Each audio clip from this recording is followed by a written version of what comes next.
দেখো বন্ধুরা, আজকে আমার এক বোনজি মানে মেজো বোনজি, সবাই জানো যে বাইরে থাকে, মানে দিল্লিতে থাকে। ও আজকে চলে যাচ্ছে কলকাতা ছেড়ে। তো শিয়ালদা থেকে রাজধানী এক্সপ্রেস ধরবে।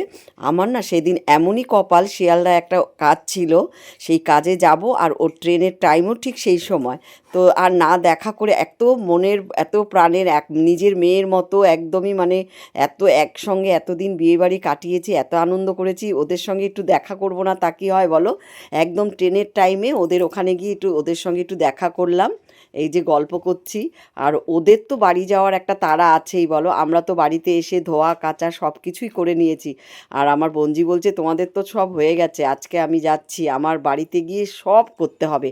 আর দিল্লিতে কি শীত, বলছে তোমরা এখানে এই শীতেই এইরকম, আমাদের দিল্লিতে দেখো গিয়ে কি শীত।